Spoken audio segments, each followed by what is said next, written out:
there, hopefuls. Today we're going to take a closer look at our beverage station. It's going to house our hot chocolate, our coffee, our tea, and other packet drinks. So as we're looking at our beverage cabinet, which is just to the right of our kitchen sink and across from our refrigerator, you'll find all the beverages that we mix, brew, and that most of the family uses. As you know, that first shelf is going to be our prime real estate. So we have all the pods and packets for our Keurig machine. The two boxes, the blue boxes on the left, are the hot cocoa and the chai tea. And then the bigger gray box to the right is going to be the coffee. Now, everybody uses something from that, so I just gave each of us our own basket, and it's easier to grab.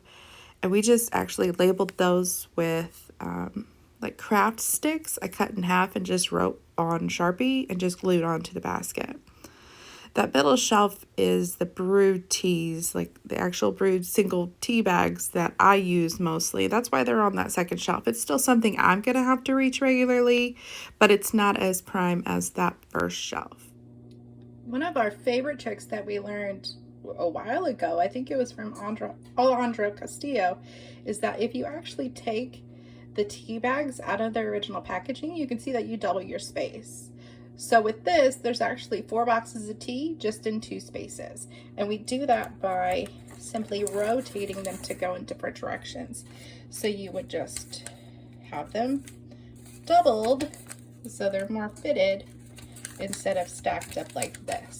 That takes up more space. And the other favorite trick that we have, we keep the recycle boxes right by the Keurig because the pods are actually recyclable. So then we could just pull them out and put them in the cardboard box that was going out for recycling, and we're saving it all at the same time. And lastly, we're going to look at that top shelf of the beverage cabinet. Obviously, all our mugs are in there. That's just convenient to where we're actually making the drinks, and I don't have to go to a different cupboard. And that basket to the top left, that gray basket, holds all of the other brews and mix packets that we would use occasionally.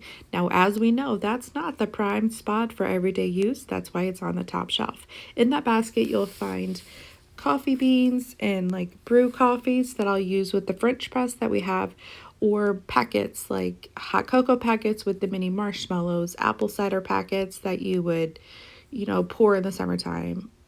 Iced tea packets, things like that. Even the Kool-Aid would be in there. So anything that you would brew, but it isn't used often. That's what we keep in that basket. And as you can see on the bottom of this shelf, we actually have the wine glasses.